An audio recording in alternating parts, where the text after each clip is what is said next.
Então, apregou a ação direta de inconstitucionalidade número 3.885 do Paraná, requerente a Binan, Associação Brasileira da Indústria de Águas Minerais, interessado, governador do Estado do Paraná e Assembleia Legislativa do Estado do Paraná. Feito com sustentação oral.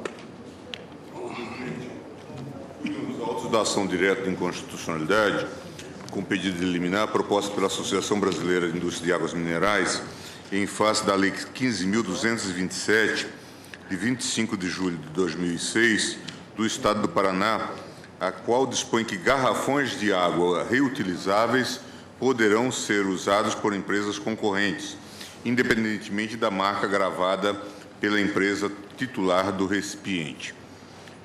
Eis o teor da norma impugnada, ou das normas.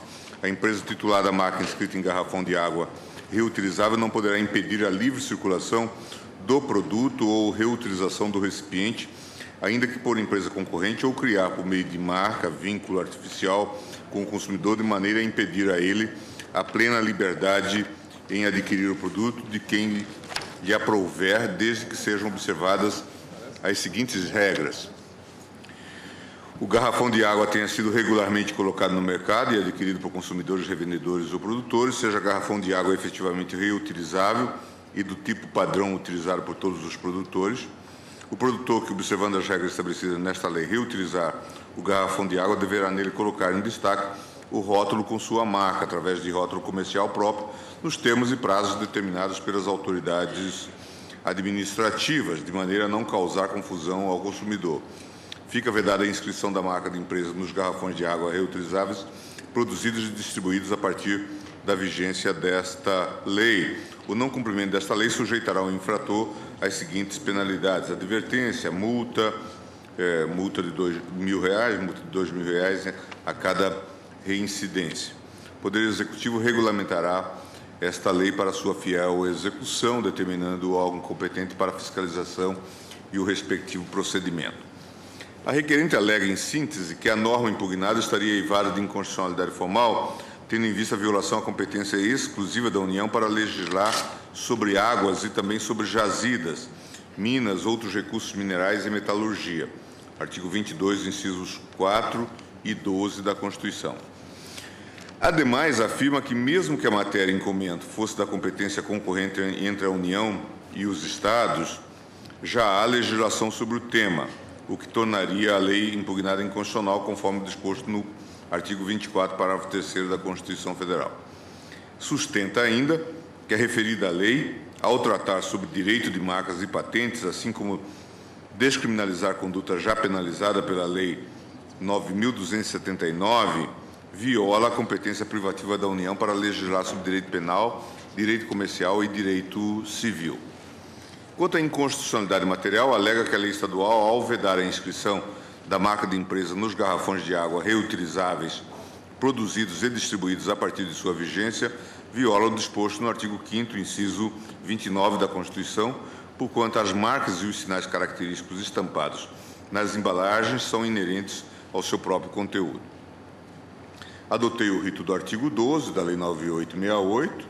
A Assembleia Legislativa do Paraná ofereceu informações nas quais afirma que a lei impugnada foi editada com o objetivo de proteger o consumidor, visto que as empresas fornecedoras não estariam aceitando, no momento da troca, garrafões que não contivessem sua logomarca gravada. Ademais, sobre o prejuízo causado aos consumidores, a requerida assevera que, quando um consumidor adquire um garrafão de água mineral pela primeira vez, ele paga o vasilhame e o produto, de forma que se torna legítimo proprietário do vasilhame. Este deverá ser dado em troca por outro quando da reposição, mas as empresas só aceitam aqueles que tiverem sua própria logomarca, impedindo que o consumidor compre o produto água mineral com o menor preço, forçando-o a adquirir sempre o produto com a marca que estiver estampada no recipiente que possui. Conforme certidão de folhas, o governador do Estado do Paraná não prestou as informações solicitadas. A AGU manifestou-se pela improcedência do pedido, sob o argumento de que a matéria em análise diz respeito à produção e ao consumo, estando inserida na competência estadual. Sustenta ainda que a lei impugnada, ao vedar a inscrição da marca da empresa nos garrafões de água reutilizáveis produzidos e distribuídos a partir de sua vigência, apenas visa desestimular a resistência dos produtores de água mineral em aceitar o retorno dos garrafões vazios, revelando-se como uma consequência lógica do teor do restante da própria lei. Por fim, assevera que a penalidade prevista pela lei não possui natureza penal, mas sim administrativa, decorrente do poder de polícia dos Estados-membros, não havendo relação entre o seu conteúdo e a conduta prevista no artigo 190 da Lei 9279 de 96, que dispõe sobre crime contra registro de marca. O parecer da Procuradoria-Geral é também pela improcedência da ação, uma vez que a norma impugnada estaria dentro da competência estadual para legislar sobre produção e consumo, artigo 24, 5º da Constituição. Com relação à natureza das sanções impostas pelo diploma legal questionado, afirma que são meramente administrativas, de maneira que seria improcedente a alegação de violação ao artigo 22.1 da Constituição.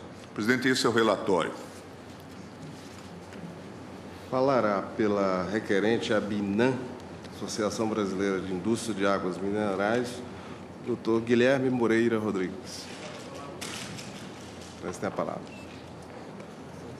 Excelentíssimo senhor ministro-presidente, senhor ministro-relator, ministros, Igreja Corte.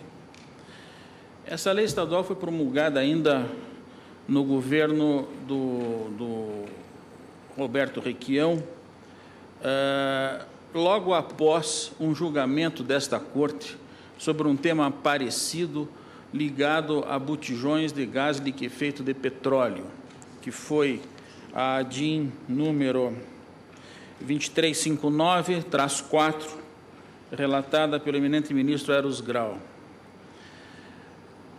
É preciso, antes de mais nada, em nome da autora, que tem o dever de zelar por este grande bem nacional que são as águas minerais, deixar bem claro que água mineral não é qualquer água. Água mineral são águas que são propriedade, vêm de fontes minerais, que pertencem à União e que, portanto, têm uma regra muito específica e muito própria. Cada fonte é diferente da outra, todos nós, por experiência própria, sabemos disso, cada água mineral é diferente da outra, cada um tem uma composição físico-química, organoléptica e até efeitos medicamentosos diversa das demais. Então, o produto água mineral é completamente diferente. O que se oferece no mercado aos consumidores não é só água mineral. Oferece água mineral, água engarrafada e água mineralizada. A água mineralizada é água comum de qualquer fonte de água, um poço ou qualquer coisa dessas, com ingredientes inseridos artificialmente em minerais. Essas são as águas mineralizadas. E as outras águas são águas comuns, que podem ser engarrafadas e oferecidas ao consumidor, quer em vasilhames retornáveis ou não, como seja a preferência da indústria. Então, o que é preciso deixar bem claro é que houve uma pressão muito grande do setor das águas não minerais no estado do Paraná, e com base nessa ADIM do Supremo, fizeram uma analogia data vênia completamente equivocada e, quiçá, maliciosa, para fazer de conta que a água mineral que todos nós bebemos é a mesma coisa que gás liquefeito e petróleo. Na ADIM, o ministro Eros Grau ressalvou muito claramente em diversas passagens do seu julgado, ele julgou improcedente a ADIM, com fundamento nesses pressupostos, digamos assim, do direito do consumidor e do poder do Estado, nessa sua legislação de produção, como já mencionado pelo ministro relator, na sua exposição do relatório, julgaram improcedente dentro dessa argumentação, porque, ministro, me permitam citar um trecho do voto do ministro Eros Grau, para Vossas Excelências verem bem que os casos são completamente diferentes. Vejam bem, abro aspas, o gás liquefeito e petróleo engarrafado, GLP, é produzido pela Petrobras e fornecido a distribuidoras ou engarrafadoras autorizadas a comercializá-lo. Logo, o que se adquire da distribuidora ou revendedora, representante, contra o pagamento de determinado preço, é o gás liquefeito e petróleo, ou seja, o produto é o mesmo. Então, julgou-se que era perfeitamente possível estabelecer aquela restrição da lei estadual, que era uma lei do Espírito Santo, porque o produto que estava dentro do conteúdo é o mesmo. O conteúdo é o mesmo, seja qual for o continente. Então, põe uma marca Liquigás, uma marca Ultragás, outra qualquer coisa, seria uma maneira artificial de tolher o direito do consumidor, digamos assim, de retornar um vasilhame, uma coisa dessas, porque o produto que está lá dentro é exatamente o mesmo. Mas, no caso da água mineral, a diferença é gritante. Cada água mineral é uma água mineral diferente da outra, completamente diferente, sujeita ao consumo humano. E outra questão fundamental em relação a essa DIN, que foi descaracterizada pela legislação do Paraná ao editar essa lei, naquela oportunidade, houve, por parte dos demais ministros, a preocupação de que se haveria ou não legislação federal a respeito da matéria. E o ministro Peluso sintetizou essa preocupação, abro aspas, a única dúvida que teria se o Estado poderia intervir, Estado, entidade federada. Porém, a menos que o eminente relator ou outro ministro me esclareça, não há normas gerais que regulem tal matéria e, em não havendo, o artigo 24, parágrafo 3º da Constituição permite que os Estados legislem.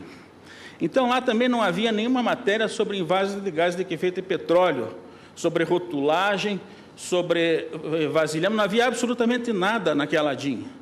E o Estado do Paraná, o legislador local, pegou isto aqui e editou a lei, conspurcando completamente o mercado de águas no Estado. Até porque a legislação federal não só existe, como é profusa, e como é antiga, e como é arraigada. Em defesa das fontes minerais, em defesa da identidade das águas minerais, em defesa da distinção entre água mineral e águas comuns, e em defesa do consumidor, que não pode comprar gato por lebre. Nós não estamos aqui, a Binan não está aqui desejando, com a inconstitucionalidade desta lei, proibir que esses garrafões sem marcas circulem, nem que um produtor de água mineral, se ele assim desejar, invase sua água mineral num produto genérico. O que se está defendendo é que não se pode proibir um produtor que deseje identificar sua água mineral num garrafão indelével, não é, para não correr riscos de contrafação e de modificação do seu produto e criar essa identidade que é amparada pelo direito de marcas. Na DIN do gás liquefeito do petróleo não havia amparo de marca nenhuma, ali não havia marca, gás liquefeito e petróleo genérico. Aqui cada água mineral é uma, completamente diferente da outra. Portanto, data vênia, o direito de marcas incide em cheio, e para proteger, inclusive, um bem de consumo, de ingestão das pessoas.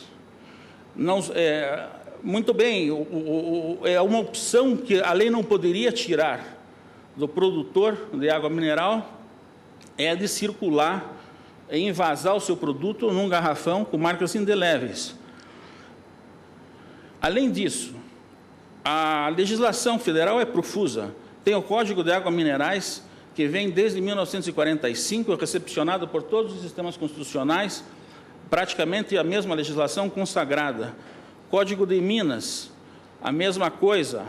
A lei, portanto, não só criou normas gerais e normas a respeito, como também criou os órgãos fiscalizatórios, o DNPN, a Anvisa, o Inmetro, que é quem cabe dizer como é que são essas embalagens, e diz, e regula.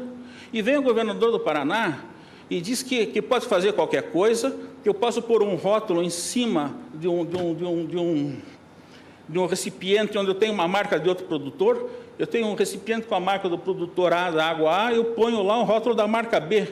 E está tudo bem, a legislação, evidentemente, é nitidamente inconstitucional, ofende o direito das marcas, é enganosa em relação ao consumidor. Data vênia, não é?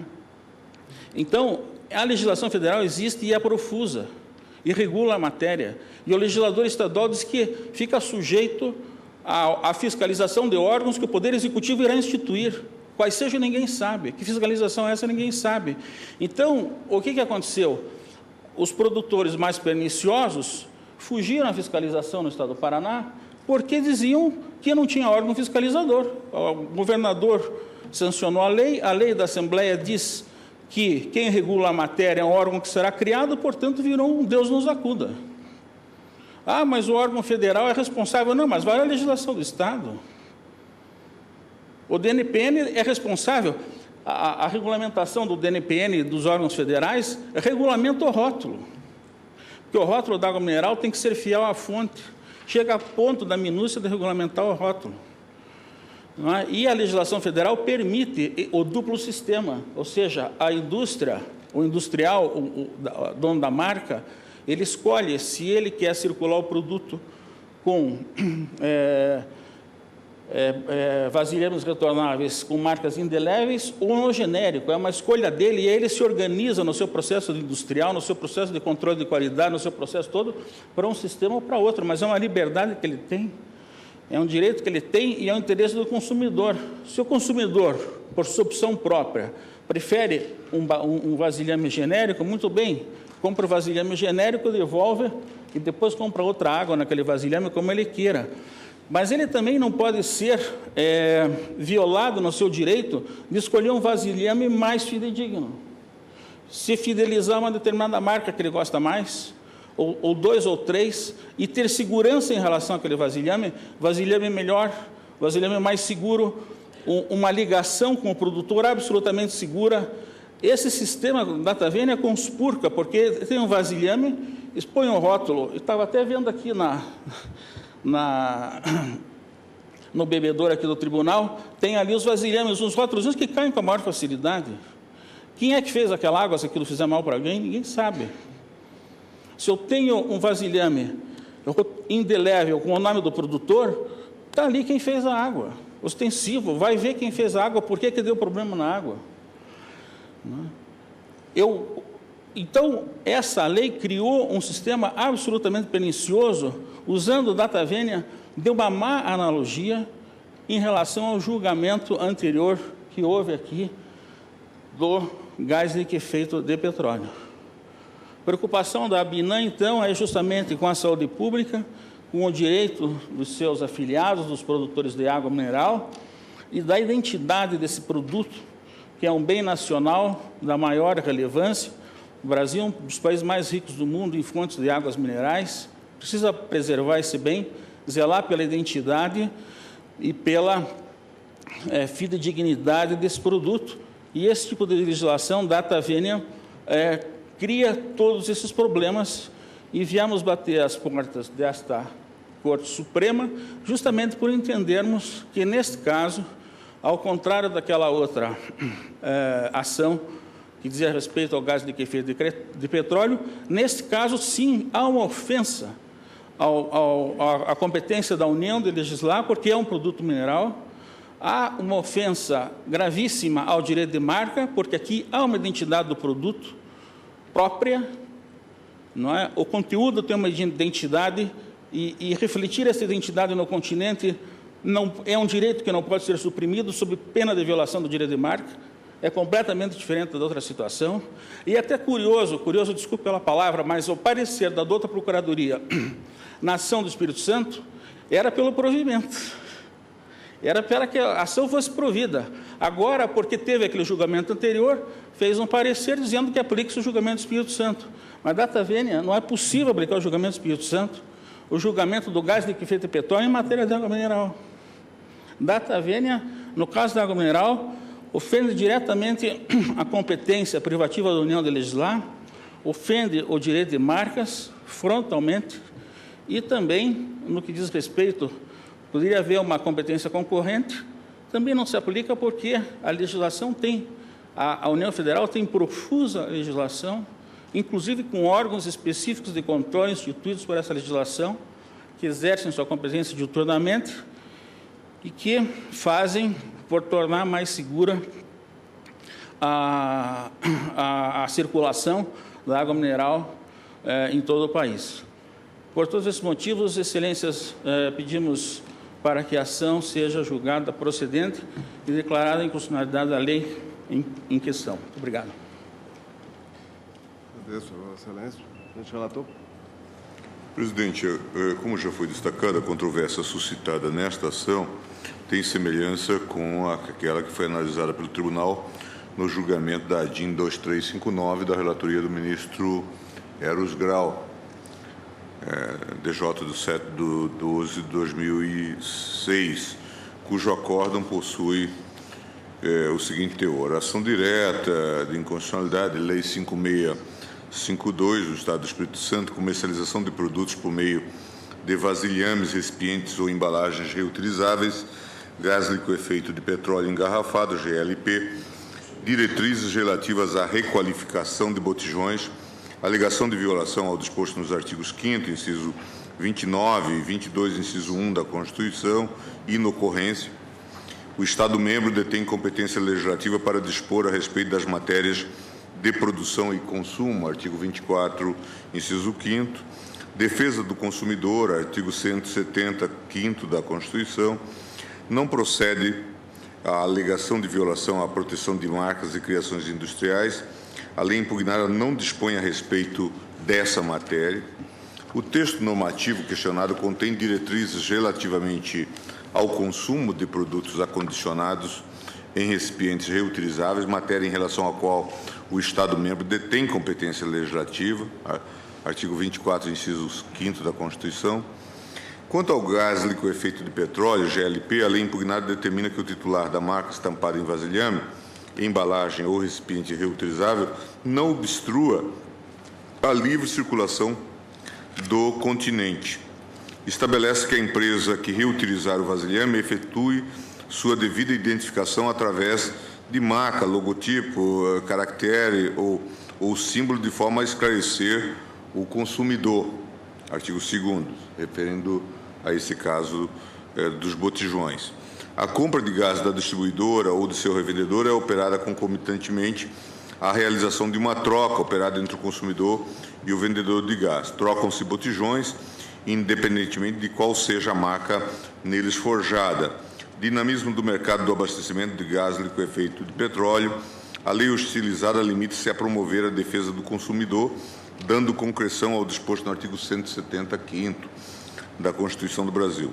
O texto normativo estadual dispõe sobre matéria de competência concorrente entre a União, os Estados-membros e o Distrito Federal. Ação direta julgada improcedente.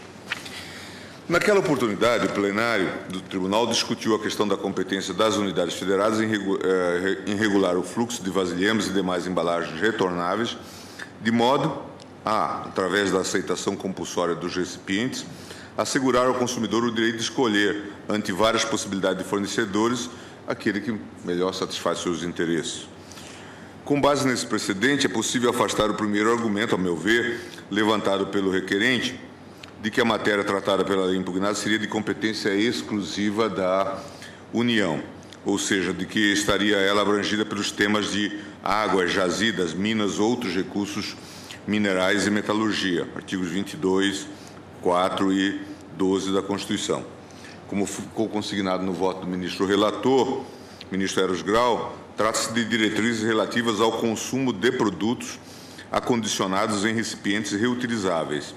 Seus preceitos versam sobre o consumo de determinados produtos, matéria em relação à qual o Estado-membro detém competência legislativa.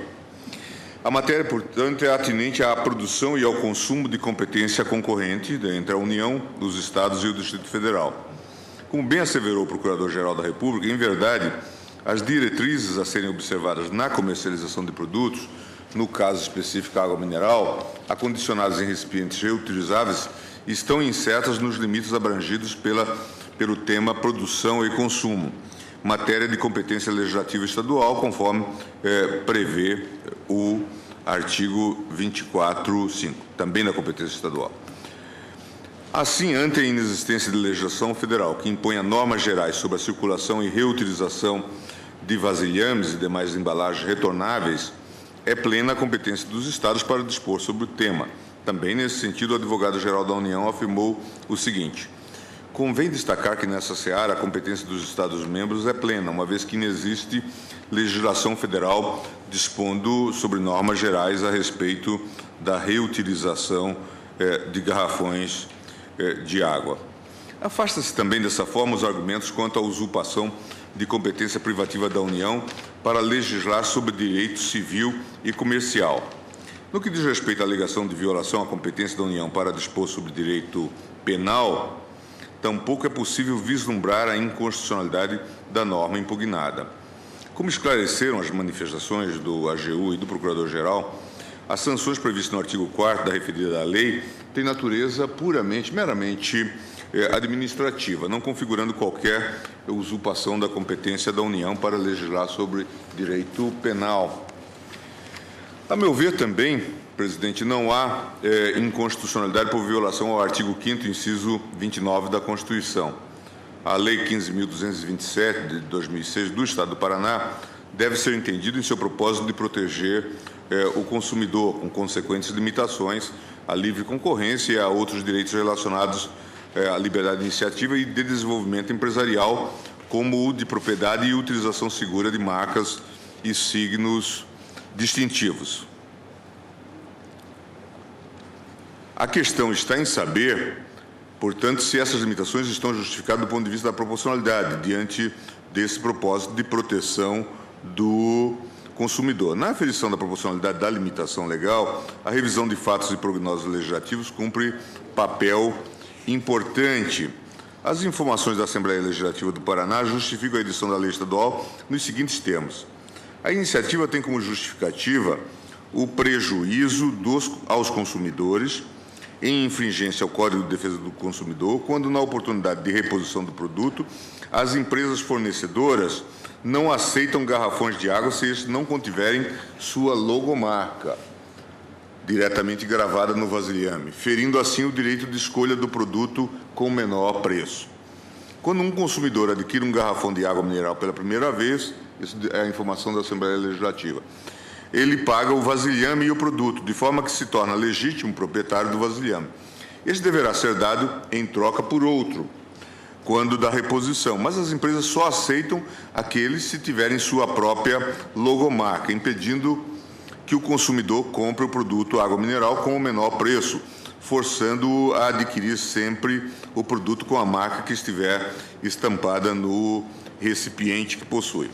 Na justificativa do projeto de lei, estão demonstrados os objetivos da lei estadual. Há certo tempo, tem sido praticado por determinados distribuidores de águas prática comercial que está a causar prejuízo aos consumidores em infringência ao Código de Defesa do Consumidor. Determinadas empresas têm gravado sua marca diretamente no recipiente, os quais são adquiridos pelos consumidores que compram a água. A prática lesiva ao consumidor se dá exatamente em virtude destas empresas não estarem aceitando garrafões que não os assim chamados logomarcados, o que claramente fere o direito de liberdade de escolha na aquisição do produto de menor preço.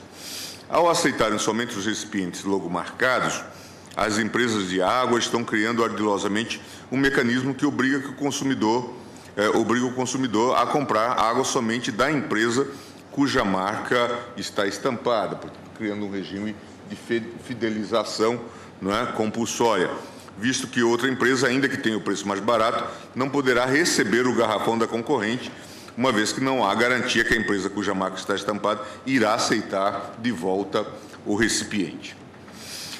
Ressalta-se que o consumidor, ao adquirir a água pela primeira vez, paga também pelo recipiente, o qual é entregue vazio e trocado por um cheio, quando vai adquirir a água e assim sucessivamente. Desta forma, uma vez que o consumidor pagou pelo recipiente, ele é o legítimo proprietário do mesmo, não podendo as empresas, através da inscrição de uma marca no garrafão, impedir que o mesmo adquira a água de empresa cujo preço seja mais barato, ainda que de empresa concorrente. Ademais, o Código de Águas, Decreto-Lei 7.851, em seu artigo 28, estabelece que, uma vez classificada a água no DNPM, será proibido o emprego do comércio ou na publicidade de água de qualquer designação suscetível de causar confusão ao consumidor quanto à fonte ou procedência, sob pena de interdição. E aí se diz, o presente projeto, portanto, visa coibir que as empresas de água estabeleçam este vínculo artificial com o consumidor em violação ao Código de Defesa do Consumidor, garantindo assim a liberdade do mesmo de adquirir o produto mais barato, independentemente da marca que esteja inscrita no garrafão adquirido pelo consumidor. Assim estabeleceu a lei estadual as seguintes regras. a empresa titular da marca inscrita em garrafão de água reutilizável não poderá impedir a livre circulação do produto ou reutilização do recipiente, ainda que por empresa concorrente. A empresa fica proibida de criar, por meio de marca, vínculo artificial com o consumidor, de maneira a impedir a ele a plena liberdade em adquirir o produto de quem lhe aprouver. O cumprimento das regras acima descritas fica vinculado à observância das seguintes regras. O garrafão de água tenha sido regularmente colocado no mercado e adquirido por consumidores, revendedores ou produtores. Seja o garrafão de água efetivamente reutilizável e do tipo padrão utilizado por todos os produtores. O produtor que, observando as regras estabelecidas nessa lei, reutilizar o garrafão de água, deverá nele colocar em destaque o rótulo com sua marca. Portanto, a origem, a identificação não está comprometida segundo os critérios adotados pela lei, através de rótulo comercial próprio nos termos e prazos determinados pelas autoridades administrativas, de maneira a não causar confusão ao consumidor. Fica vedada a inscrição da marca da empresa nos garrafões de água reutilizáveis produzidos e distribuídos a partir da vigência da lei. As regras acima referidas, a meu ver, parecem plenamente justificadas, tendo em vista o objetivo maior da regulamentação estabelecida, a proteção ao consumidor. No julgamento da DIN 2539, dos 359, o ministro Eros Grau teceu considerações sobre o tema que se afiguram dignas de nota. Vejamos, presidente. Cada distribuidora, ele está tratando, é claro, de gás liquefeito dos botijões, é titular de uma determinada marca que aparece forjada nos botijões de que se utiliza. Além disso, quando o botijão pleno de gás é entregue ao consumidor final, vem acompanhado de um selo lacrado com o nome da empresa fornecedora do gás. O consumidor é proprietário do botijão usado para o acondicionamento do gás. Logo, o que adquire da distribuidora ou revendedora, representante, contra o pagamento de determinado preço, é apenas o gás liquefeito de petróleo. O botijão há de ter sido adquirido em momento anterior. De outra parte, embora cada distribuidora possa ser identificada pela sua marca forjada em botijões, o consumidor não está obrigado, porque é proprietário de um botijão com determinada marca, a adquirir o gás exclusivamente da distribuidora ou seu revendedor titular dessa determinada marca. Aqui não há reserva de mercado definida em função de marca, o que, ademais, seria inconcebível, diz o ministro Eros. Qualquer consumidor pode adquirir gás de qualquer distribuidora ou seu revendedor. O consumidor que, em determinado momento, é proprietário de um botijão com a marca X, pode adquirir gás da distribuidora ou seu revendedor titular da marca Y. Esta deve receber o botijão vazio com a marca X, entregando o outro cheio com a marca Y ao consumidor. Contudo, para que possa empreender regularmente sua atividade, a distribuidora ou seu revendedor titular da marca Y, a qual é vedado ter sob guarda ou comercializar botijões da marca X, deverá destrocar o botijão vazio com a distribuidora ou seu revendedor titular da marca X no menor prazo possível. Assim, teoricamente, funcionaria o mercado no qual atuam distribuidores e seus revendedores de gás liquefeito de petróleo engarrafado e os consumidores desse produto. Na prática, no entanto, isso não ocorre, de modo que as empresas que atuam nesse mercado efetivamente são compelidas a acondicionar o produto que distribuem em botijões de outras marcas. O custo extremamente elevado do botijão dá lugar a um fenômeno semelhante ao que ocorre em relação a garrafas de refrigerante e de cerveja. O revendedor e o consumidor devem fazer o retorno de um vasilhame ao adquirir o produto. Note-se bem que, no caso dos botijões, todos eles trazem em si estampada a marca de uma delas. Em torno desses botijões, estrutura-se um significativo mercado secundário, vale dizer, não negociado diretamente pelas engarrafadoras, de modo que eles desempenham o papel de uma quase moeda corrente entre os agentes do mercado. E ele prossegue, então. Esses botijões são bens fungíveis, substituíveis por outros da mesma espécie, qualidade e quantidade.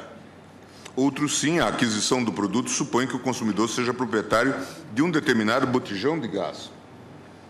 A marca X ou Y não identifica a propriedade, aposta em bem fungível e indica única e exclusivamente no caso que seu primeiro proprietário, quem pela primeira vez utilizou o botijão para acondicionar o gás, foi, no passado, a distribuidora X ou Y.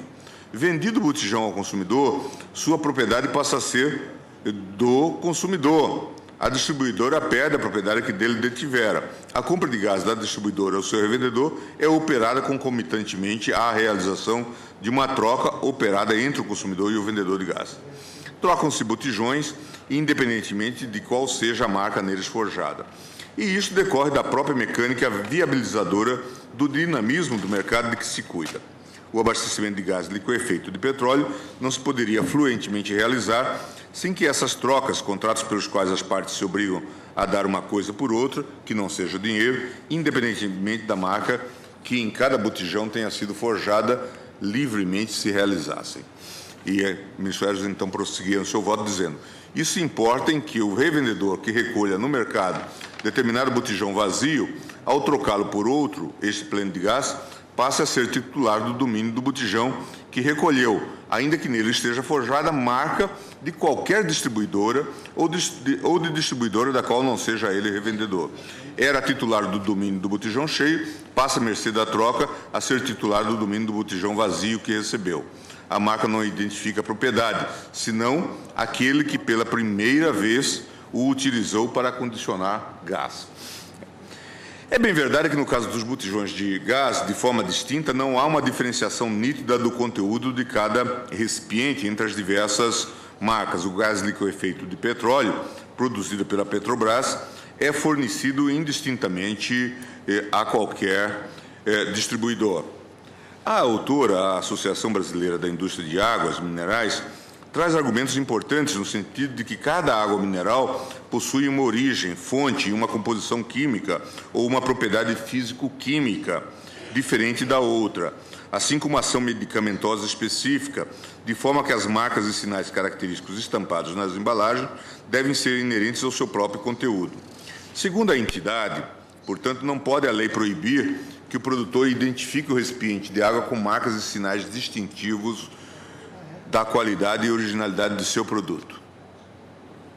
Ademais, como bem ressalta a autora, face às composições químicas distintas, as embalagens reagem de maneira diferente com a variação de composição de cada água, de forma que aqui também há um forte argumento no sentido da necessidade de que cada empresa possa utilizar os recipientes adequados ao tipo de água comercializada. Afirma a autora ainda o seguinte: outro problema grave decorre de existirem 3 tipos de embalagem: polietileno, teraftalato, policarbonato e polipropileno. Sendo assim, o legislador estadual afrontou os produtores que investem em garrafões de boa qualidade, pois na hora de envasar seus produtos acabam sendo compelidos a utilizar um outro garrafão de qualidade inferior e muitas vezes comprometedor para sua água mineral e sua imagem comercial. Presidente, apesar da contundência dos argumentos, a leitura atenta da lei estadual impugnada permite constatar que suas normas não dão margem para o surgimento dos problemas apontados. Em primeiro lugar, a lei estadual exige que o garrafão de água tenha sido regularmente colocado no mercado e adquirido por consumidores, revendedores ou produtores, e que seja o garrafão de água efetivamente reutilizável do tipo padrão utilizado por todos os produtores. Ademais, a lei também exige que o produtor, que observando as regras estabelecidas reutilizar o garrafão de água, deverá nele colocar em destaque o rótulo com sua marca através de rótulo comercial próprio, nos termos e prazos determinados pelas autoridades administrativas, de maneira a não causar confusão ao consumidor. A lei estadual, nesse aspecto, não adentra nos termos da regulamentação da matéria no âmbito federal, que estabelece as características específicas dos rótulos padrão que deverão ser utilizados nas embalagens de águas minerais. Aí o artigo 29 do Decreto-Lei 7841. O rótulo padrão utilizado no envasamento de água mineral assegura ao consumidor a identificação do nome e local da fonte, número e data da concessão da lavra, nome da empresa concessionária, nome do laboratório, a classificação da água, sua composição química e características físico-químicas, volume do recipiente, entre outros. A lei estadual, como se pode perceber, exige expressamente que o rótulo seja aposto com a marca nos recipientes, garrafões reutilizáveis em relação a cada empresa. É o rótulo que assegura a cada empresa a utilização individual de sua marca e a identificação do conteúdo de recipiente com suas especificações, originalidade e distinção em relação a outras marcas. Como bem asseverou o ministro Peluso no julgamento da citada DIN 2359, a marca é do conteúdo, não do continente. A portaria número 470, de 99, do ministro de Minas e Energia, deixa claro que a marca da água e a inserção de informações publicitárias ou promocionais nas faces livres da embalagem serão dispensadas de apresentação ao Departamento Nacional de Produção Mineral para aprovação, facultando-se ao interessado a utilização de qualquer marca de outros dizeres, desde que obedeçam às disposições do Código de Águas Minerais e desta portaria, bem como as demais normas legais aplicáveis, inclusive as estatuídas no Código de Defesa do Consumidor. É o rótulo também que assegura ao consumidor as informações básicas e necessárias sobre o produto a ser consumido, água mineral, com as especificações exigidas pela legislação federal, de acordo com as normas básicas de saúde pública. Adentrando nesse tema do direito do consumidor à informação clara e precisa sobre o produto a ser consumido, ressalto que, como ensina a professora Cláudia Lima Marques, as relações de consumo são informadas por um princípio deveras importante, o princípio básico da transparência, o postulado da transparência, o chamado Transparenzgebot do direito alemão.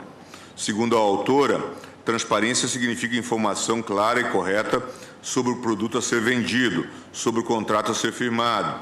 Significa lealdade e respeito nas relações entre fornecedor e consumidor, mesmo na fase pré-contratual, isto é, na fase negocial dos contratos de consumo. Transparência, portanto, significa clareza de informação sobre todos os dados relevantes da atual ou futura relação contratual.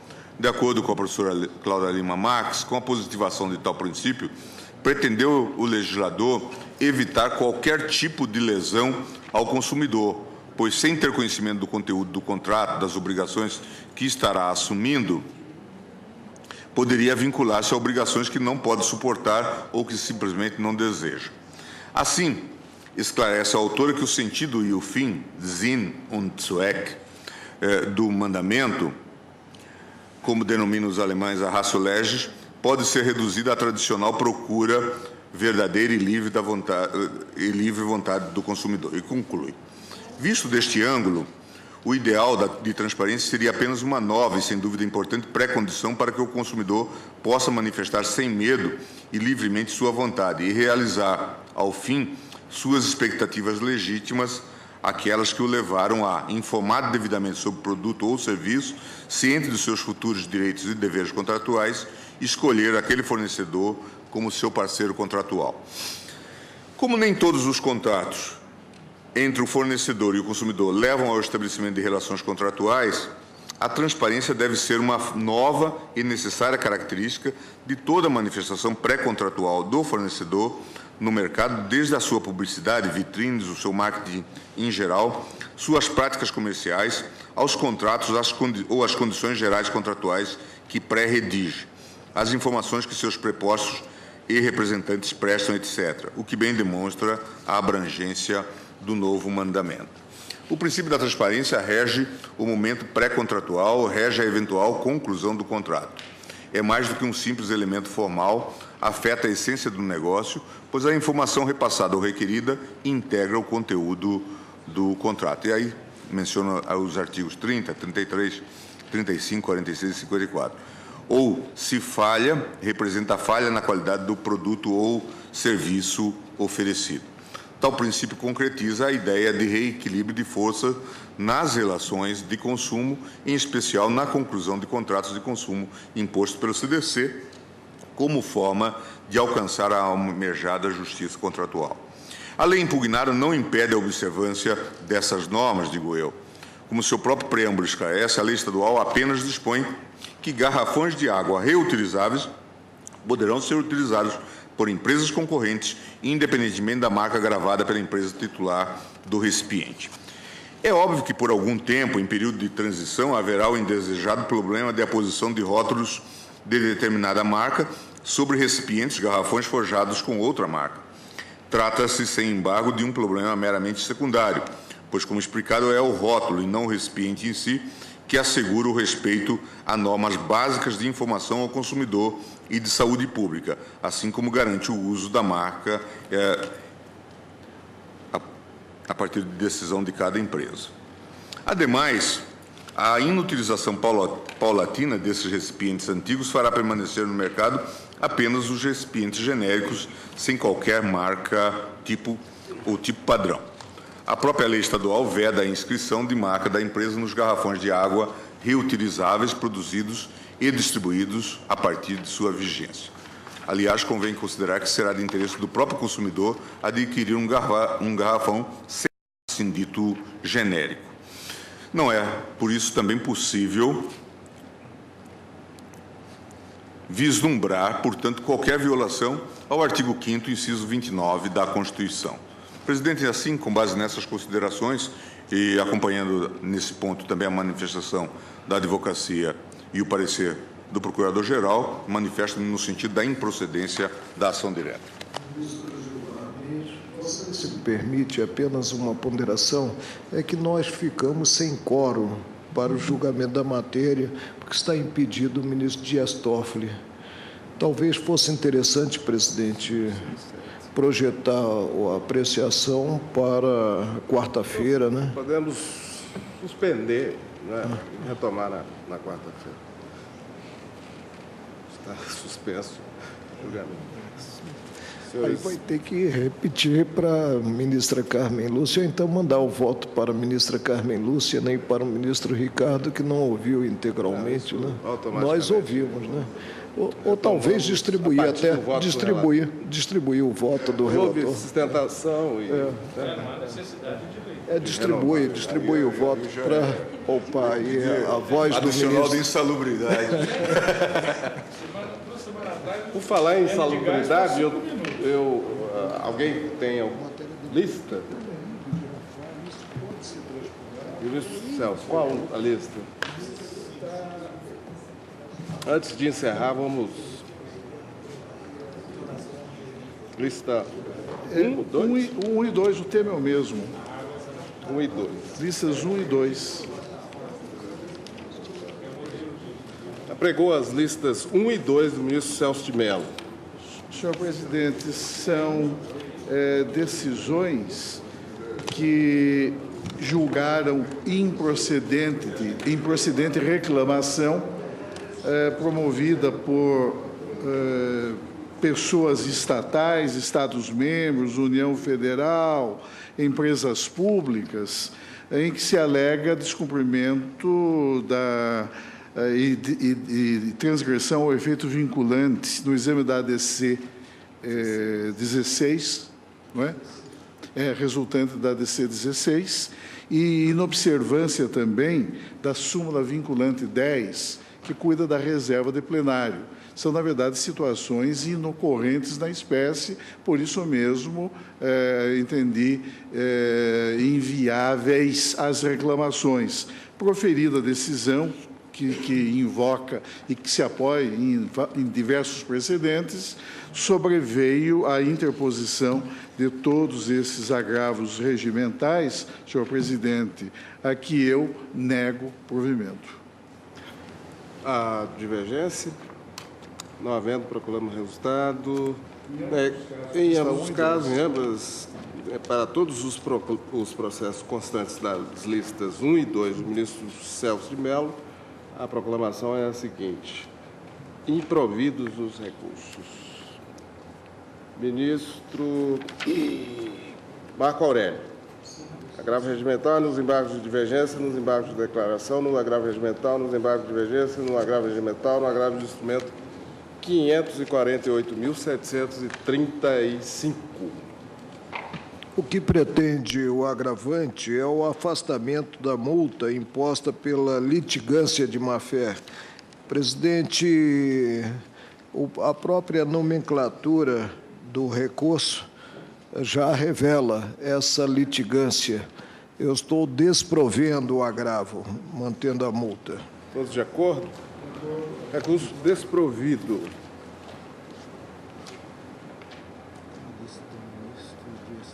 A lista. Vou apregoar agora a lista do ministro Dias Toffoli, lista número 1. Nesse primeiro tópico, no primeiro estão impedidos o ministro Luiz Fux e Theory, mas temos quórum de 6 para julgar. Temos quórum. Eu estou então, negando provimento aos agravos. Todos eles, né? Sim. Todos de acordo? Negado provimento, decisão unânime. Ministro Gilmar Mendes, embargo de declaração no agravo regimental na reclamação 10.716, São Paulo. Embargante município de Santos, embargado João Moreira Pinto e Sociedade Luso-Brasileira de Santos Limitada. Presidente, os embargos são, estou dizendo que são cabíveis para sanar a ocorrência de omissão, contradição ou obscuridade, mas aqui o que se busca é a mera rediscussão da matéria. Conforme já salientado na decisão monocrática, a utilização do princípio da fungibilidade para se determinar a conversão em agravo regimental apenas se justifica aos agravos de instrumento e reclamações propostos anteriormente a 19/11/2009. No caso, a conversão sequer é possível, uma vez que a reclamação foi ajuizada após o entendimento do Supremo Tribunal Federal, que definiu o recurso cabível. Nos termos da jurisprudência dessa Corte, é aplicável multa processual ao recurso com caráter abusivo. Eu estou rejeitando os embargos e, constatada a litigância de má-fé da parte embargante, imponho multa de 1% do valor corrigido da causa. De acordo? Agora eu vou chamar da minha relatoria. Inicialmente, indago se todos receberam com razoável antecedência as listas que eu enviei para todos os gabinetes. De 1 a 10. Exatamente. Vou chamar inicialmente as listas. Talvez fosse mais rápido perguntar se alguém tem destaque. Alguém tem algum destaque a fazer na lista da presidência? Na lista 2, né? Sim, o ministro Marco Aurélio. Sim. Deixa eu ver, o de número, processo que está na lista, por último, né? Não seria 3, ministro Marco Aurélio? Espera aí um instante. Decisão de inadmissibilidade. Não, presidente, aqui, na origem aqui aquela problemática da intempestividade do extraordinário, e não foi esse o móvel do trancamento, quando na origem, contra a decisão interlocutória, que pode ser terminativa, se não houver insurgência e for negativa por parte do recorrente, houve a protocolação dos embargos declaratórios. Admito, presidente, como venho sustentando, que todo pronunciamento com carga decisória, seja de órgão individual, de órgão coletivo, de Tribunal de Justiça, de Tribunal Superior, do Supremo, desafia em si embargos declaratórios. Por isso eu tinha colocado, eu pensei que fosse divergir só no último, mas estou divergindo nos 80 processos da lista para afastar esse obstáculo à apreciação dos agravos. Aliás, dos agravos que não são mais de instrumentos, são no próprio processo. Além do ministro Marco Aurélio, alguém mais tem alguma observação a fazer com relação à lista? As listas de 1 a 10 da presidência. Então, eu proclamo o resultado. Das listas de 1 a 6 e 10, a proclamação é a seguinte: desprovido o agravo. E nas listas 7, 8 e 9, não conheço do recurso. Próximo. Ministro Dias Toffoli, embargo de declaração na ação direta de inconstitucionalidade número 4.364 de Santa Catarina. Senhor presidente, trata-se de embargo de declaração contra a ação direta julgada pelo plenário. Eu leio só o cabeçalho da emenda. Ação direta de inconstitucionalidade, lei complementar, isso do acordo embargado. A ação direta, lei complementar estadual que fixa piso salarial para certas categorias: pertinência temática, conhecimento integral da ação, direito do trabalho, competência legislativa privativa da União, delegada aos Estados e ao Distrito Federal. Lei Complementar Federal 103/2000, alegada violação ao 5º, caput 7º, 5 e 114, parágrafo 2º, inexistência, atualização do piso salarial mediante negociação coletiva com a participação do Governo do Estado de Santa Catarina, violação ao princípio da autonomia sindical, inconstitucionalidade formal, procedência parcial. Agora vem a Confederação Nacional do Comércio alegando que sobressai dúvidas sobre a aplicação da expressão, entre aspas, patamar mínimo legalmente assegurado, fecha aspas, contido no item 6 da emenda do Aresp. Afirma que, quando a decisão estabelece que os pisos somente serão aplicados nos casos em que não haja convenção ou acordo coletivo, fica resguardada a autonomia das entidades sindicais para negociar os valores de pisos salariais, independentemente da lei estadual.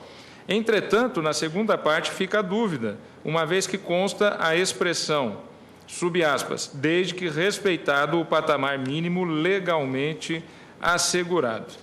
Essa é o tema objeto dos embargos, e eu estou votando no sentido de rejeitá-los e faço a leitura de trecho da ementa que penso que seja esclarecedora. A menção ao dever de obediência ao patamar mínimo fixado em lei foi colocado em relação aos trabalhadores alcançados pela lei estadual não abrangidos por nenhuma forma de negociação coletiva anterior, como reforço argumentativo com o escopo de realce da liberdade de atuação. Foi colocado exatamente para... A maioria, eu fiquei vencido nesse caso, mas a maioria admitiu que pode haver a negociação coletiva entre a categoria profissional e econômica e estabelecimento de outros pisos. Né? Sim. Eu penso que foi essa a conclusão. Foi essa. Né? Então, foi como reforço na linha do que... para prestar esse esclarecimento? Só para ficar, para reiterar o que já foi dito. Como eu entendo que já estava dito, é que eu fiz rejeitando. Mas, para explicitar, posso fazê-lo. Então, eu acato a sugestão do ministro Marco Aurélio, sem alterar o conteúdo do voto, acolho, embora fazendo a menção de que entendia já dito isso, só para explicitar mais ainda aquilo que foi o objeto dos embargos. Excelência acolhe os embargos, mas... Para explicitar sem efeito modificativo nenhum. Para explicitação da fundamentação. Acolhidos os embargos nos termos do voto do relator, decisão unânime. Ministra Rosa, Vossa Excelência também tem em todos. Ministro Theori, impedido em todos os processos das listas da ministra Rosa. Excelência, tem a palavra. Senhor presidente, senhores ministros, nessa lista 1, o processo foi a mim redistribuído e se trata de um agravo regimental contra a decisão do ministro Carlos Aires, onde ele negou seguimento à reclamação ajuizada a alegação de usurpação de competência dessa corte, porque usurpação de fato não houve. O Tribunal de Origem se limitou a negar provimento agravo, que buscava destrancar um recurso extraordinário, quando a matéria nele versada já havia sido, em decisão do Supremo, reconhecida como em que ausente repercussão geral. Eu nego o provimento. Todos de acordo? Peço vênia para divergir e torno a reafirmar. Há de haver um remédio para afastar-se erros quanto à observância do pronunciamento do Supremo, erros pela Corte de Origem, na repercussão geral. Por isso, admito a reclamação, provejo o agravo. Desprovido o agravo, decisão majoritária, vencido o ministro Marco Aurélio, que a ele dava provimento. Ministra Rosa, você continua... Nas outras listas, quem está impedido é o ministro Toffoli, não é o ministro Theori. O ministro Theori estava impedido apenas na primeira lista. E as outras, todas as listas, senhor presidente, versam com pequenas peculiaridades sobre aquela questão do exame do pedido de aposentadoria especial do servidor público, à luz do artigo 57 da Lei 8.213 de 91, em mandados de injunção, que nós temos aplicado em função da mora legislativa quanto ao artigo 40, parágrafo 4º, 3 da Constituição da República. E eu estou a todos os agravos regimentais propondo conhecimento e não provimento, presidente. Então, para não dizer que divirjo em todas as listas, acompanho Sua divergindo, Excelência, acompanho Sua Excelência na de número 5, mas nas demais vou me permitir divergir. É princípio básico da Federação que a regência da relação jurídica mantida pelo servidor com um ente da Federação cabe ao próprio ente da Federação. Quanto à aposentadoria especial, o parágrafo 4º do artigo 40 da Constituição Federal se refere a leis complementares, justamente para homenagear esse princípio, caro à seara administrativa e caro à própria Federação. Entendo que, em se tratando de servidor do Estado, em se tratando de servidor do município que vise a aposentadoria especial, a competência para julgar o mandado de junção não é nossa do Supremo, é do Tribunal de Justiça do respectivo Estado. Então, com base nesse enfoque, nós estamos aqui a versar a espécie de competência que é absoluta, podendo, inclusive, ser ferida de ofício. Com base nesse enfoque, provejo os agravos para assentar a competência dos tribunais de justiça. todos de acordo com o voto da relatora. 2 a 7, né? A 2 a 9, excluída a 5. Da 2. Eu apenas estou reiterando a jurisprudência do plenário, né? Com todo o respeito, embora ache ponderáveis, como sempre, as colocações do eminente ministro Marco Aurélio. Ministra Rosa, a proclamação preconizada por Vossa Excelência é no sentido conhecido e não provido. Próprio presidente, Marco Aurélio, em qual delas? Eu próprio, a partir do primeiro julgamento, eu passei também a bater carimbo, né? Mas fui, inclusive, alertado por um colega que chegou à corte, né, sobre essa problemática, né? Permita-me, ministro Teori Zavascki, realmente, né? eu concordo inteiramente com Vossa reconhecer a paternidade, né? Mas a jurisprudência do plenário é essa Desprovido o recurso, decisão majoritária, vencido o ministro Marco Aurélio. E com isso estão encerradas esses nossos pontos. Próxima. Ministro Teori. Agora, essa é a sua. Vossa Excelência tem algum destaque em sua lista, ministro Teori? São os destaques nos itens 5, 6 e 7 da lista 1.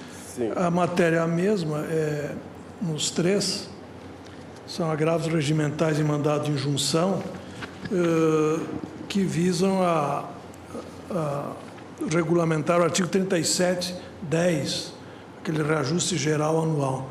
Eu apliquei nos 3 casos a jurisprudência do Supremo de que a superveniência de lei concedendo aumento geral torna prejudicado o mandado de injunção. De modo que, reafirmando essa jurisprudência, nesse caso eu nego provimento. É associação, contra a União. Contra Deus. Senhor presidente, eu tenho refletido sobre isso e realmente há uma omissão reiterada no cumprimento do 37(10) da Constituição.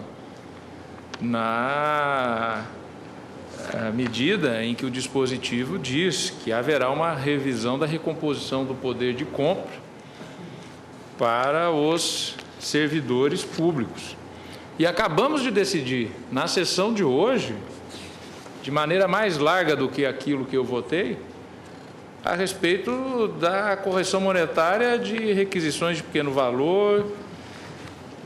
E eu entendo, senhor presidente, que há uma omissão, sim, do poder público. Por isso, eu vou pedir vênia ao relator para prover o agravo e, julgando o mandado de injunção, já que estamos no colegiado, estando no colegiado não estou submetido estou com liberdade do meu voto, quando eu monocraticamente decido, faço questão de esclarecer ao ministro Teori, aos colegas, monocraticamente eu decido de acordo com os precedentes do plenário, mas estando no colegiado maior, exatamente, eu me sinto livre para absolutamente, no caso concreto, o tema vindo e sendo colocado, dar provimento e julgar procedente o mandado de injunção para se determinar que se faça a recomposição salarial de acordo com os índices oficiais de inflação. É como voto.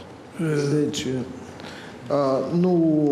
na lista número 1, no número 3, o processo está sob o número 3, agravo regimental no mandado de junção 3.328, como o agravo é da União, eu apenas ressalvo o entendimento quanto à compensação do período trabalhado em ambiente nocivo à saúde do trabalhador, mesmo que não se tenha complementado o tempo para aposentadoria, o tempo total, nesse ambiente, para aposentadoria em regime especial. Quanto ao de número 4, que envolve município, eu provejo para assentar em competência do Supremo. O mandado de junção deve ser julgado pelo Tribunal de Justiça de São Paulo. E também me permito divergir nos de números 5, 6 e 7. Já sustentei no plenário que não há opção normativa quanto ao reajuste geral dos servidores. O preceito da Constituição, ele tem eficácia imediata e basta que se apure a inflação do período e se considere, como está no preceito, a database da categoria. O índice tem que ser linear, como quer a Carta da República. Fiquei vencido quanto a essa matéria, ou seja, ser dispensável a lei. O plenário concluiu que é necessária a lei, né?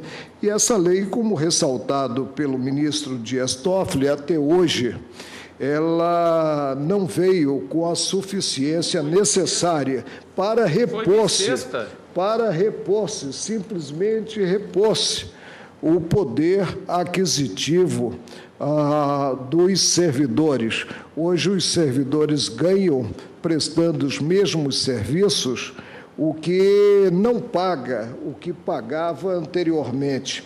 Há mais, presidente. Eu trouxe a julgamento e houve um pedido de vista que está um pouco projetado no tempo, situação concreta advinda de São Paulo, em que, ante o ato omissivo do Estado, buscou-se a responsabilidade do próprio Estado. E essa responsabilidade desaguaria em indenização equivalente ao prejuízo sofrido pelos servidores. E puxei voto no sentido de prover o extraordinário, mas nós não julgamos essa matéria. Agora é extremo de dúvidas e temos a experiência própria, né? É extremo de dúvidas que os vencimentos estão achatados, com perda acentuada do poder aquisitivo dos servidores, e não são eles bodes expiatórios responsáveis pelas mazelas desse imenso Brasil. Por quê? Porque simplesmente se tripudia, não encaminhando ao órgão legislativo competente, no caso o Congresso Nacional, projeto para repor o poder aquisitivo dos vencimentos. E há um aspecto: nós apreciamos neste plenário e julgamos procedente uma ação direta de inconstitucionalidade por omissão. E cientificamos o governo da época quanto à inércia. Não podemos impor naquele processo, porque a omissão seria de um poder, não podemos impor prazo para o encaminhamento. O que houve? Houve um encaminhamento do projeto, mas aí se cogitou de um índice que começava por 0, qualquer coisa, diante de uma inflação do período que suplantava praticamente os 2 dígitos. Por isso, eu acompanho o ministro Dias Toffoli, né, provendo esses agravos, na forma do voto de Sua Excelência. Excelência, então, acompanha o ministro Dias Toffoli. Ministro Teori, o voto de Vossa Excelência é único para todos os processos da lista, mas apenas com negar destaque para isso. É negar provimento em todos os casos. Negado provimento. Agora, recursos desprovidos, decisão majoritária, vencidos os ministros Dias Toffoli e ministro Marco Aurélio, que davam provimento ao agravo. Número 3 e vencido também no número 4, quanto à competência. Está bem, está bem. No 3 e 4. O 3 ressalvo apenas porque o recurso é da União, né? É aquele problema da compensação do período trabalhado em ambiente nocivo à saúde, né? Que eu mando compensar proporcionalmente, né? Acresce-se a proclamação relativa às listas, à lista número 1 do ministro Teori, que no número 3, o ministro Marco Aurélio fez uma ressalva e no número 4, Sua Excelência fica vencido. Temos mais 3 processos. A lista 2 ainda? Lista 2 é um caso só, é um agravo regimental numa rescisória que foi negado provimento, tendo em vista que o acordo rescindendo não julgou mérito, ele apenas negou seguimento ao recurso. Então, eu estou aplicando a súmula 249, negando provimento. Negando provimento. Todos de acordo? A lista não é rescisória? Tá bem. Agravo regimental na ação rescisória. Todos de acordo, decisão unânime. Negado provimento na lista 2 do ministro Teori. Ministro Celso de Mello, agravo regimental e mandado de segurança 28.300 do Distrito Federal.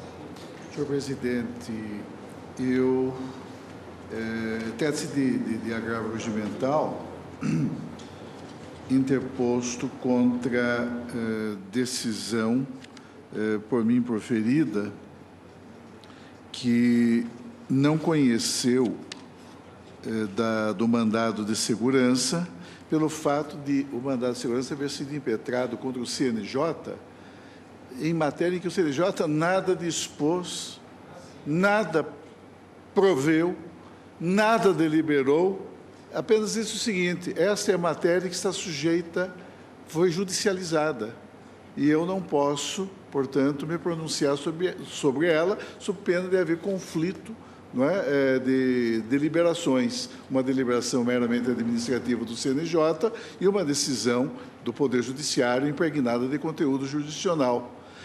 Nós temos alguns casos, alguns precedentes a esse respeito, pois é muito comum, e há um parecer da douta Procuradoria-Geral da República, também no sentido de que não é acolhível essa postulação recursal, uma vez que o Supremo Tribunal Federal, tendo em vista essa deliberação negativa, em que o CNJ simplesmente diz: eu não posso discutir em sede administrativa a matéria que já está sendo submetida à apreciação do Poder Judiciário, sob pena de o Supremo Tribunal Federal transformar-se em instância revisora, não é, de qualquer pronunciamento que tenha esse conteúdo emanado do CNJ.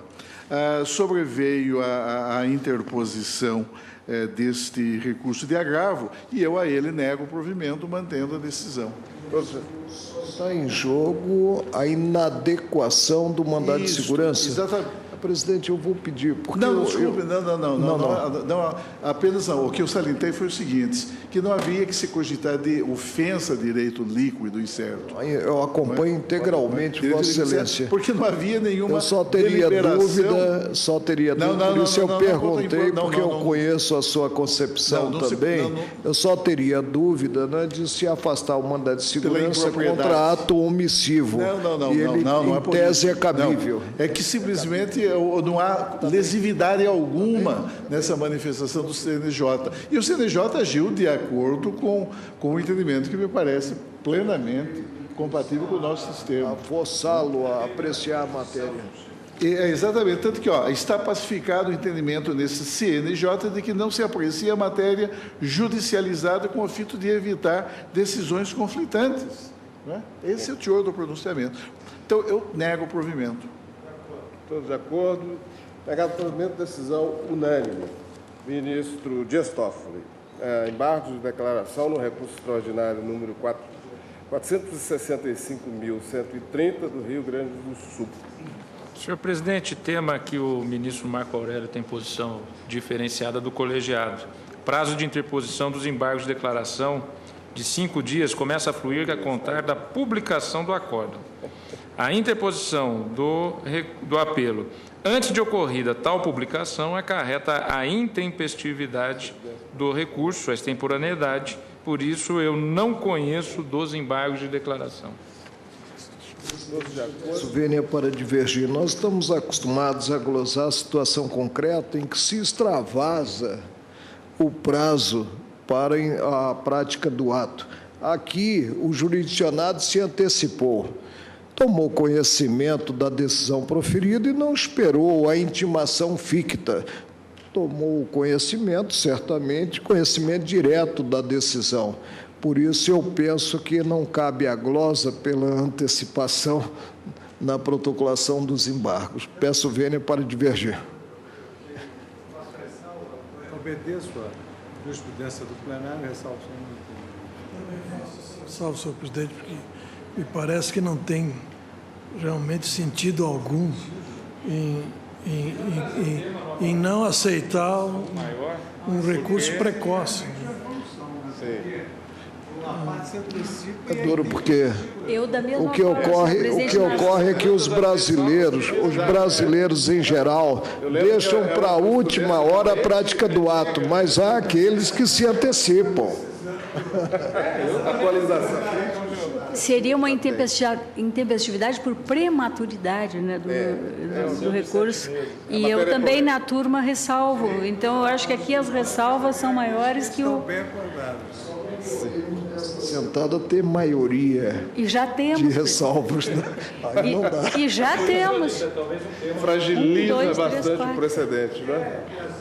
Nós temos um encontro marcado com o tema. Não conhecido o recurso, decisão... Como o ministro Peluso fez uma outra época. Sim. Com aquela da comprovação do prazo em relação a feriado local. Né? Feriado, Sim. ausência de expediente total. Penúltimo processo. Penúltimo. Ministro Celso Mello. Embargo de declaração no agravo regimental na ação rescisória 2.337 do Distrito Federal. Senhor presidente, o plenário desta Corte, ao rejeitar, ao julgar agravo regimental, ao rejeitar embargos de declaração,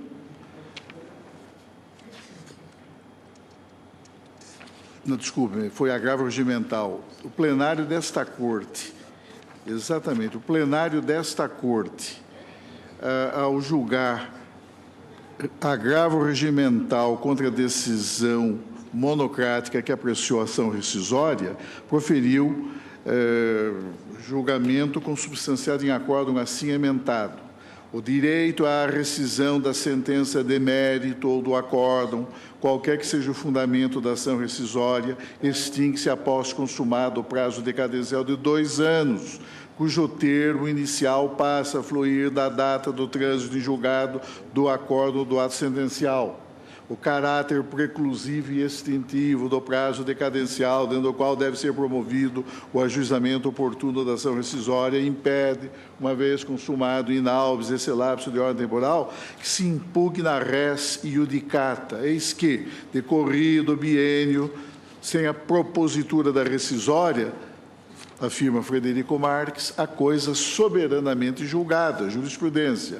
E o Supremo Tribunal Federal firmou orientação no sentido de que recursos declarados inadmissíveis, sobre os quais incidiu o juízo de incognoscibilidade, não impedem nem obstam a formação da coisa julgada, a significar, portanto, que a interposição de recurso de que não se conheceu, por haver sido considerado incabível, não tem o condão de projetar no tempo a data de início da contagem do biênio decadencial a que se refere o artigo 495 do CPC, precedentes.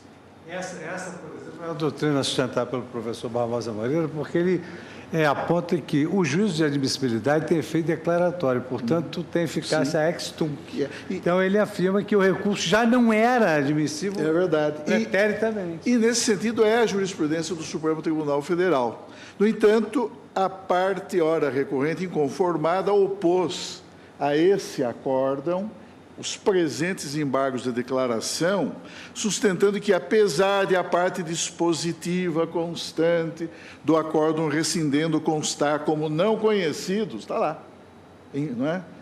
Acho que foram vários embargos de declaração opostos a acórdão da primeira turma, não é? E foram não conhecidos os embargos de declaração. Houve, diz a parte embargante neste caso, o enfrentamento da matéria meritória discutida nos autos. Nessa linha, alega que a jurisprudência do tribunal apenas inadmite recursos quando inadequados ao fim a que se destinam ou quando manifestamente intempestivos, consignando ainda a ausência de similitude fática dos precedentes citados na decisão embargada.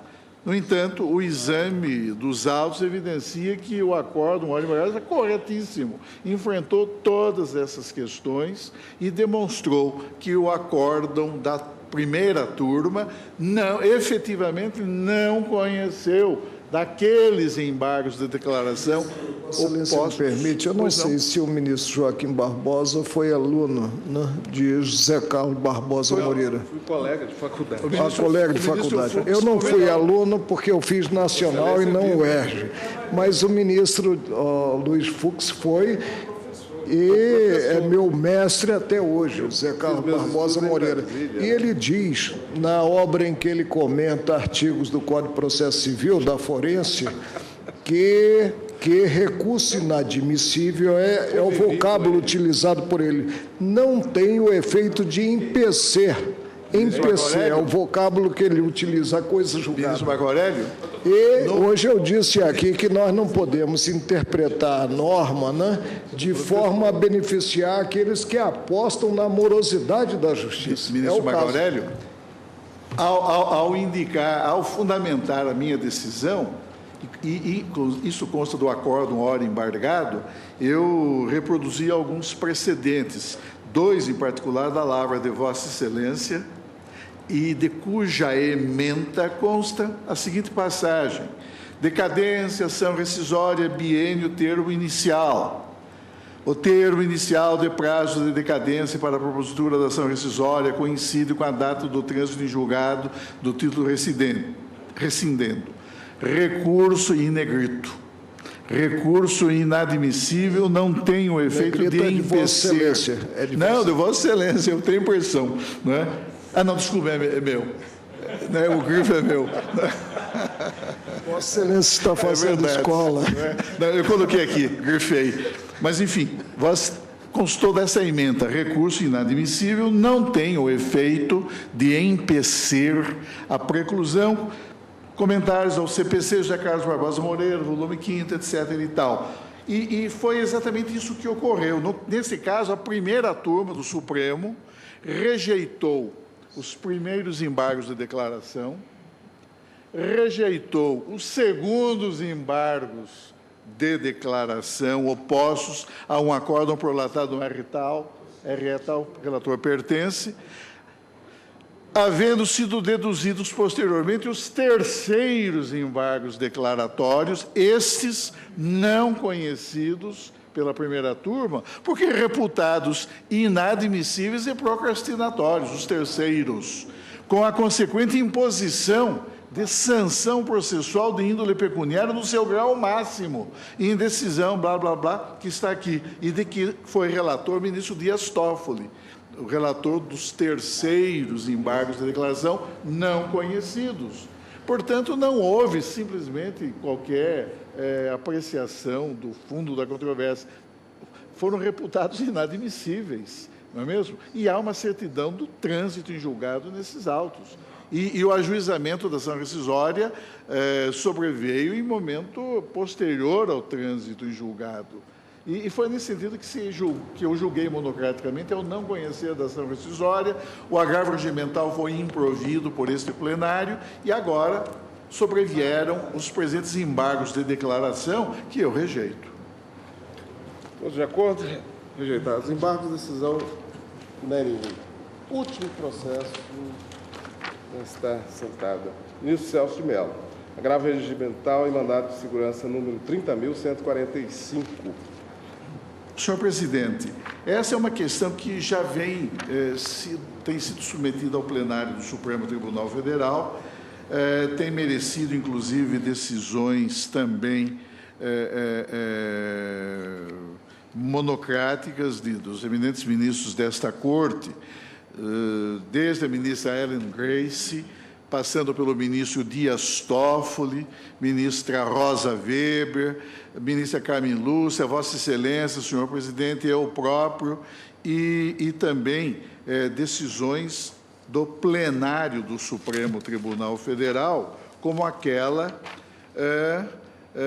que consta do acórdão que julgou o agravo regimental como este, no MS 28.993, do ministro Gilmar Mendes, no sentido da irrecorribilidade e impossibilidade de impetração de mandado de segurança contra ato do relator nesta Corte e que aplica a sistemática da repercussão geral. O acórdão diz isso. Precedentes, agravo regimental a que se nega provimento. Eu, nessa linha, estou negando o provimento ao presente recurso de agravo. Vossa Excelência admite o agravo. O ministro Gilmar foi apontado no mandado de segurança de que eu não conheci monocraticamente, daí o presente agravo regimental. Porque eu admito o agravo regimental contra o ato do relator. Sim, e a reclamação contra o presidente. Contra a reclamação, mas não caminho no sentido de acolher o mandado de segurança. Eu entendo inadequado o mandado de segurança contra o ato do relator, que cause prejuízo à parte, cabível pelo regimento, é o agravo. E há precedentes do plenário nesse sentido. Neste caso, a autoridade apontada como coator é o ministro Gilmar Mendes. Mas quando não está presente... Estão todos de acordo? Negado provimento ao recurso, decisão unânime. Está encerrada essa parte.